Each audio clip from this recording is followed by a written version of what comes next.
আমি তোমার সামনে দুইটা প্রস্তাব রাখতে চাই, তুমি কোনটা গ্রহণ করবা? তুমি কি দুনিয়ার সম্পদ চাও না এলেম চাও? পয়গম্বর সুলাইমান আলাইহিস সালাতু ওয়াস সালাম চিন্তা করলেন, এলেম না থাকলে তো আল্লাহকে চেনা যায় না, এলেম না থাকলে তো জান্নাত জাহান্নামকে চেনা যায় না, এলেম না থাকলে গুনাহ থেকে বাঁচা যায় না। এই জন্য তিনি পছন্দ করলেন এলেমকে। বলেন, আল্লাহ আমি এলেম নিতে চাই। আল্লাহ পাক রব্বুল আলামিন খুশি হয়ে বললেন, পয়গম্বর সুলাইমান যাও যাও, আমি তোমাকে দুনিয়াও দিয়ে দিলাম। পয়গম্বর সুলাইমান আলাইহিস সালাতু ওয়াস সালাম জানতে চাইলেন, আল্লাহ আপনি আমাকে প্রস্তাব দিলেন, দুইটার কোনটা গ্রহণ করবা? আমি এলেম নিলাম, আমি বিদ্যা নিলাম, কিন্তু দুনিয়া দিলেন কেন? আল্লাহ বললেন, পয়গম্বর তুমি বিদ্যা চেয়েছো কারণ তোমার পছন্দটা সঠিক হয়েছে। তুমি তো বলেছো বিদ্যা না হইলে আল্লাহকে চেনা যায় না। এই জন্য দেখবেন সমাজে যাদের এলেম কালাম নাই, কোরআন হাদিসের ধর্মীয় কোনো জ্ঞান নাই, তারা মাজারে সিজদা দেয়, গান বাজনা করে, বিভিন্ন নারী নিয়ে নাচানাচি করে, অশ্লীল খারাপ কাজ করে। ঠিক কিনা বলেন? একমাত্র বিদ্যা না থাকার কারণে, এলেম না থাকার কারণে। তাই আল্লাহ বললেন, পয়গম্বর যাও যাও, আমি তোমাকে এলেমও দিলাম, দুনিয়াও দিলাম, তোমাকে এমন এলেম দান করবো রে পয়গম্বর, দুনিয়ার অন্য কোন নবীকে আমি এই এলেম দিব না। যাও যাও, তোমাকে মাখলুকাতের ভাষা বোঝাবার মতো যোগ্যতা তোমাকে দান করলাম। আল্লাহু আকবার বলি।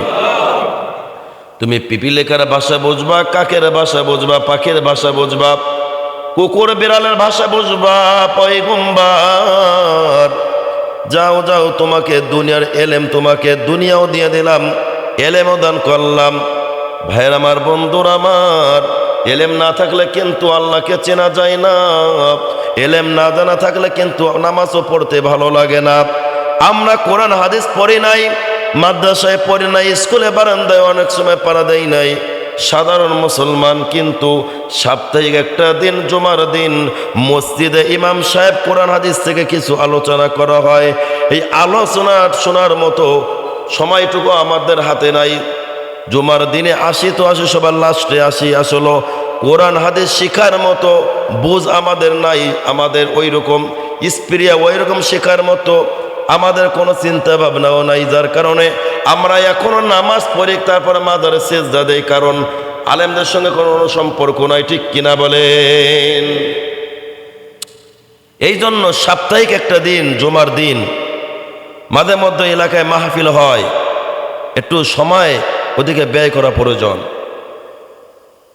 কারণ একটা মানুষ যদি এলেম না থাকে, ধর্মীয় জ্ঞান যদি না থাকে, ওই মানুষ তো ভালো মন্দ পার্থক্য করতে পারবে না। কোনটা হারাম, কোনটা হালাল, কোনটা জায়েজ, কোনটা নাজায়েজ, এতটুকু তমিজ করার মতো তার যোগ্যতা থাকবে না যদি কোরআন হাদিসের এলেম না থাকে। এখন মাদ্রাসায় পড়ি নাই, এখন তো মাদ্রাসায় পড়ার বয়সও নাই। ঠিক কিনা বলেন?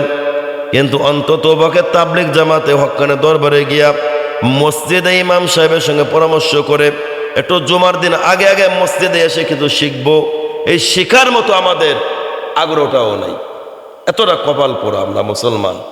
সাপ্তাহিক একটা দিন, জুমার দিন, একটু গোসল সেরে উত্তম পোশাক পরিধান করে আগে আগে মসজিদে আসবো, এতটুকু সময় বের করতে পারি না।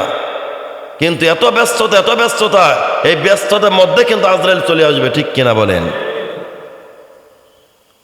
আমার বন্ধুগণ, আমার বন্ধুগণ, এই জন্য কোরআন হাদিস শিখতে হবে। আল্লাহ পাক রব্বুল আলামিন বলেন, বন্ধু হে আপনি বলেন, যারা জানে আর যারা জানে না, যারা শিক্ষিত আর যারা মূর্খ, তারা কি সমান হতে পারে? বললেন না। আল্লাহ বললেন না, যারা শিক্ষিত আর যারা মূর্খ, যারা জানে আর যারা জানে না, তারা কোশ্চিন কানেও বন্ধু হে সমান হতে পারে না।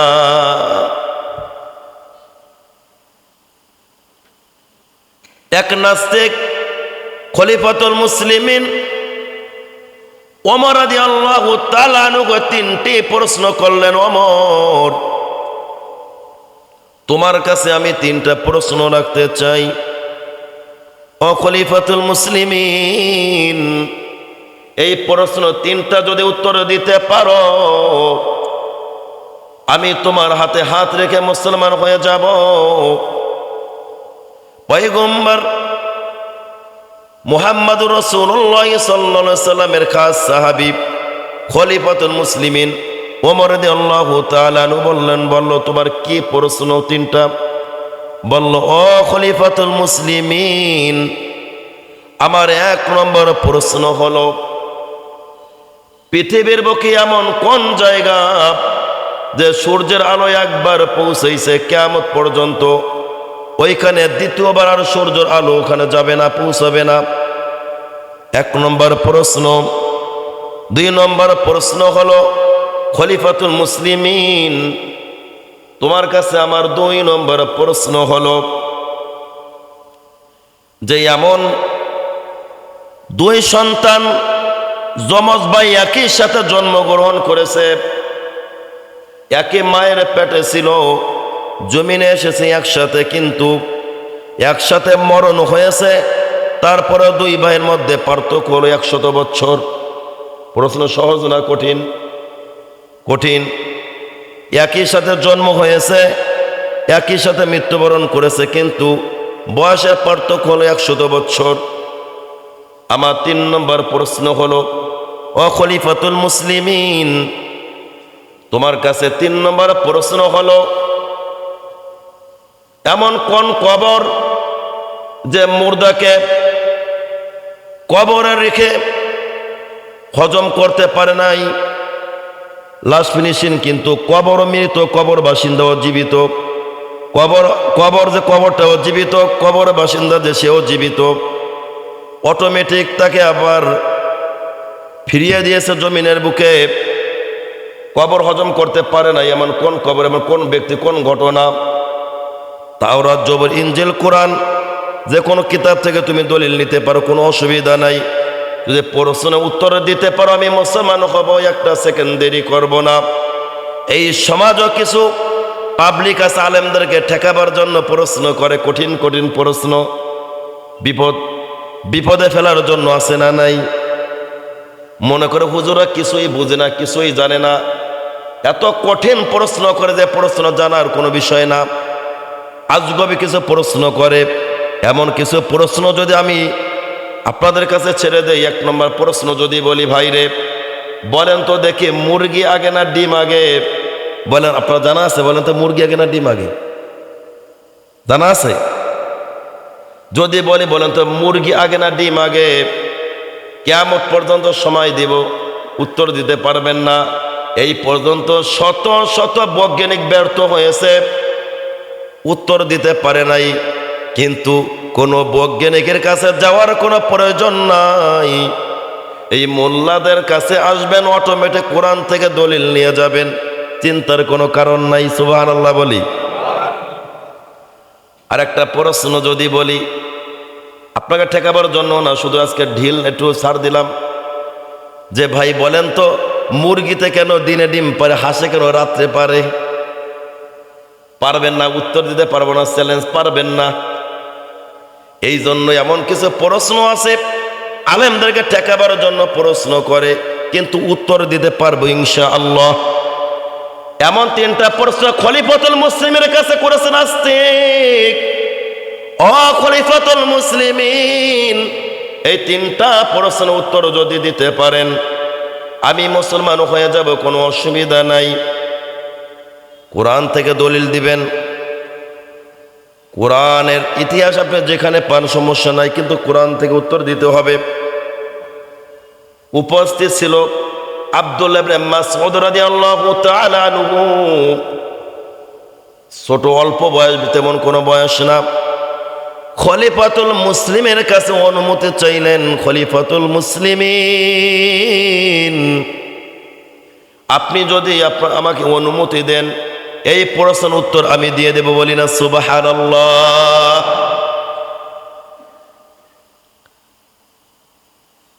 এক বিচারক তালিবুল ইলমকে অনেক মোহাব্বত করে, যা কারণ সে জানে আলেমদের মাথায়, তালিবুল ইলমদের মাথায় অনেক কিছু আছে, অনেক কিছু বুঝে, কিন্তু দুনিয়াদার অনেকে মানতে রাজি না। শুধু টিটকারি মানে অপমাননা করে, লাঞ্ছিত করতে চায়, দুনিয়াতে তাকে বেইজ্জতি করতে চায়। এভাবে ঠেকাবার জন্য বলল, আপনি উত্তর দিবেন, যদি উত্তর সঠিক দিতে পারেন মুসলমান হয়ে যাব। আব্দুল্লাহ ইবনে মাসউদ রাদিয়াল্লাহু তাআলা আনহু বললেন, খলিফাতুল মুসলিমিন, চিন্তার কোনো কারণ নাই, আপনি উত্তর দিয়ে দেবেন। আপনি এক নম্বর উত্তর শোনেন। পয়গম্বর মুসা আলাইহিস সালাতু ওয়াস সালাম ফিরাউনকে দাওয়াত দেওয়ার জন্য আল্লাহর হুকুমে কোরআনের দাওয়াত দিয়েছে। তার ওই সময় দাওয়াত দিয়েছিল কালেমার দাওয়াত, লা ইলাহা ইল্লাল্লাহু মুসা কালিমুল্লাহ। হ্যাঁ ফিরাউন, তুমি পড়ে নাও, লা ইলাহা ইল্লাল্লাহ তুফলিহুন, তুমি পড়ে নাও, সফল কাম হয়ে যাইবা। এই কালেমাটা পড়ে নাও, তুমি কামিয়াব হইবা। 1 বছর নয়, 2 বছর নয়, 20 বছর পর্যন্ত ফিরাউনকে দাওয়াত দিল। ফিরাউন রাগে ফায়ার হয়ে যাচ্ছে, কিভাবে পুরো মুসাকে মারা যায়। ওই সময় পয়গম্বর মুসা আলাইহিস সালাতু ওয়াস সালামকে মারার জন্য এর আগে বলল, হে মুসা, তুমি আমাকে কোন আল্লাহ দাওয়াত দিতেছো, কোন প্রভু দাওয়াত দাও? আমি নিজেই তো খোদা হতে পারে না, মানুষ তো খোদা হতে পারে না। ফিরাউন জিজ্ঞাসা করলো, তুমি কি দলিল আছে, এমন কি প্রমাণ আছে যে তুমি আল্লাহর পয়গম্বর মুসা? বলল, আমার কাছে 2টা দলিল আছে। 1 নম্বর দলিল হলো, আমার হাত যদি আমার বগলের ভিতরে নেই, বগল থেকে যদি বের করি, হাতটা উজ্জ্বল, পূর্ণিমার চাঁদের মতো উজ্জ্বল হয়ে যায়, বলি না সুবহানাল্লাহ। 2 নম্বর প্রমাণ হলো দলিল, আমার হাতে একটা লাঠি দেখেছো, এই লাঠি যখন জমিনে ছেড়ে দেয়, জমিন অটোমেটিক বিশাল বড় সাপ হয়ে যায়, সুবহানাল্লাহ। বললো, এটা তো বিশাল বড় জাদুকর। দেখবেন দুনিয়াদার কিছু নাস্তিক আছে, তর্ক করলে আলেমদের সঙ্গে পারে না, লাস্টে বলে হুজুরও তো জাদু জানে। হুজুরা কি জানে? জাদু জানে। বলে কিনা বলেন? নাস্তিক। হুজুরা জাদু জানে। আরে হুজুরা জাদু জানে না, হুজুর এমন কোরআন নিয়ে খেলা করে, কোন নাস্তিক উত্তর দিতে পারে না। ঠিক কিনা বলেন? পয়গম্বরদের যোগ্যতার কাছে দুনিয়াদারদের যোগ্যতা টেকবেই না। তখন পয়গম্বর মুসা আলাইহিস সালাম যখন 2টা ঘটনা বললেন, আমার হাত যখন বগলে রাখি, বের করলে হাতটা আলোকিত হয়ে যায়, আলো হয়ে যায়। লাঠি যখন জমিনে ছেড়ে দেয়, লাঠি তখন বিশাল বড় সাপ হয়ে যায়। এখন জাদু তোমার সঙ্গে মোকাবেলা হবে জাদুর মাধ্যমে। ওই সময় 1 জন নয়, 2 জন নয়, 80,000 জাদুকর এক এক সময় এক একটা জিনিসের বেশি চলে। ওই সময় জাদুর প্রথাটা বেশি ছিল। 80,000 জাদুকর জোড়ায় জোড়ায় 2টা করে সাপ বানাইল, বিশাল বড় সাপ। পয়গম্বর মুসা আলাইহিস সালাতু ওয়াস সালাম ভয় পেয়ে গেছেন। আল্লাহ বলেন, পয়গম্বর মুসা রে, ভয় পাওয়ার কোনো কারণ নাই, তুমি ভয় পেও না, চিন্তা করো না। ও মুসা, ওই জমিনে তুমি লাঠিটা ছেড়ে দাও, বিশাল বড় সাপ হয়ে গেছে। ওই সাপের 1 মাথা হলো জমিনে, আর 1 মাথা হলো ফিরাউনের বিল্ডিং এর উপরে। সুবহানাল্লাহ বলি। একসাথে 1,60,000 সাপকে একসাথে গ্রাস করে খেয়ে ফেলেছে পয়গম্বর মুসার লাঠির সাপ। সুবহানাল্লাহ বলি। টেকে নাই। শত্রুতা বাড়ছে না কমছে? বাড়ছে না? পয়গম্বর মুসাকে মেরে ফেলবে প্ল্যান করতেছে, পরামর্শ, গোপন বৈঠক, দলবল যারা আছে তাদেরকে একেবারে মেরে ফেলবো। কিন্তু আল্লাহ পাক রব্বুল আলামিন যাকে বাঁচায় কেউ তাকে মারতে পারে না, আর আল্লাহ যাকে মারে দুনিয়াদার কেউ তাকে বাঁচাইতে পারে না। ঠিক কিনা বলেন? পয়গম্বর মুসা আলাইহিস সালাতু ওয়াস সালাম পেরেশানির মধ্যে পড়ে গেলেন। এদিকে আল্লাহ পাক রব্বুল আলামিন ফিরাউন দলবলদেরকে অটোমেটিক কানে ঘুম পাড়িয়ে দিলেন। বললেন, হুজুর ঘুম তো আছে, চোখে কানে আসে কিভাবে? শুনে রাখবেন, একটা মানুষের ঘুম সর্বপ্রথম কানে আসে। কারণ একটা মানুষ চোখ বন্ধ করে আর কানে যদি আওয়াজ আসে তার ঘুম আসে না। এই জন্য আগে কানে ঘুম আসতে হবে, তারপরে চোখে ঘুম আসে, ঠিক কিনা বলেন? অটোমেটিক এমন ঘুম দিয়েছে রে ভাই। পয়গম্বর মুসা আলাইহিস সালাম দলবল নিয়ে সামনে যাচ্ছেন। আল্লাহ পাক রব্বুল আলামিন বলতেছেন, ও পয়গম্বর মুসা, চিন্তা করো না, চিন্তা করো না। নদীর নিকটে যেহেতু গিয়েছো, ওই জমিনে তুমি লাঠিটা ছেড়ে দাও। অটোমেটিক ওই নদীর মাঝখানে একটা নয়, দুইটা নয়, কুদরতে 12টা রাস্তা হয়ে গেছে। সুবহানাল্লাহ বলি। 12টা রাস্তা হওয়ার কি কারণ? ওই সময় বনী ইসরাইলের গোত্র ছিল 12টি, 1 নম্বরের ব্যাখ্যা। 2 নম্বর ব্যাখ্যা হলো যে দলবল তো অনেক ছিল, যাইতে যেন কোনো কষ্ট না হয়, এই জন্য আল্লাহ তাআলা 12টা রাস্তা করে দিলেন। সুবহানাল্লাহ।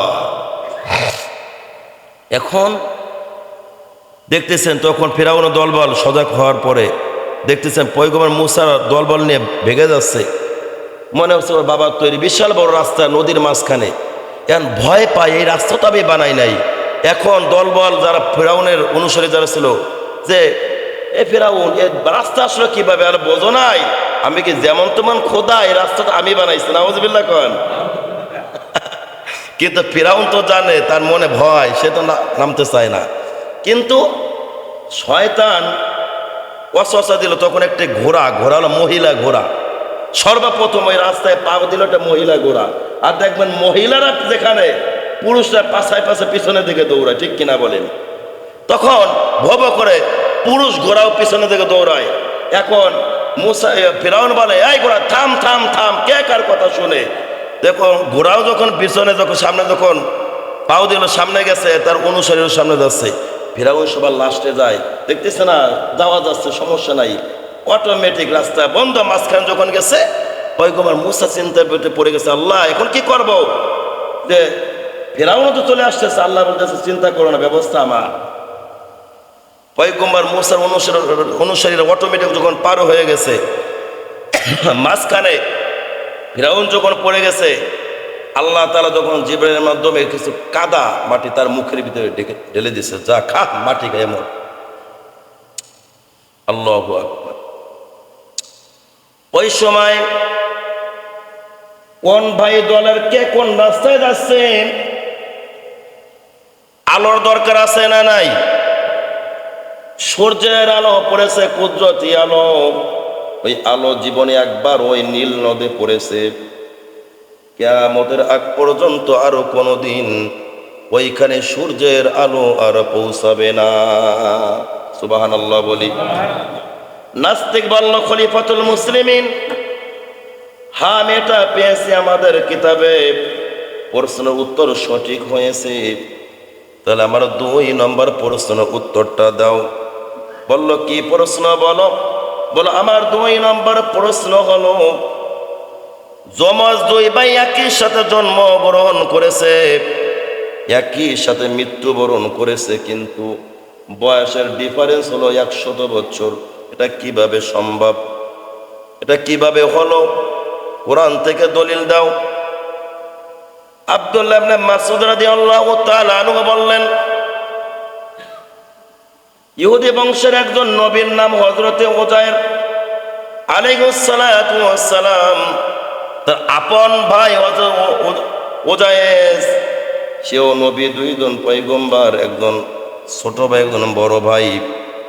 উযায়ের আলাইহিস সালাতু ওয়াস সালাম একদিন সফরে যাচ্ছিলেন। সফর করতে করতে মরুভূমি একেবারে শুকিয়ে গেল। এক রিওয়ায়াতে, একটা তাফসিরে পাইলাম যে বিল্ডিং এ ধসে পড়ে অনেক মানুষের মরণ হয়েছে। শুকনা জমিন, হাড্ডি পরিপূর্ণ, চামড়া পর্যন্ত একেবারে শুকিয়ে গেছেন। পয়গম্বর আল্লাহকে বলেন, আল্লাহ হে, ও আল্লাহ, এই মানুষগুলো এভাবে মরে পচে আছে, শুকিয়ে গেছে, আল্লাহ এদেরকে তুমি কিভাবে জীবিত করবা, কিভাবে হিসাব নেবা? আল্লাহ কুদরত বোঝাবার জন্য এমন একটা ঘটনা ঘটেছিল। পূর্বে পয়গম্বর ইব্রাহিম আলাইহিস সালাতু ওয়াস সালাম আল্লাহ তাআলাকে বললেন, আল্লাহ وإذ قال إبراهيم رب أرني كيف تحيي الموتى قال أولم تؤمن قال بلى ولكن ليطمئن قلبي قال فخذ أربعة من الطير فصرهن إليك ثم اجعل على كل جبل منهن جزءا ثم ادعوهن يأتينك سعيا واعلم أن الله عزيز حكيم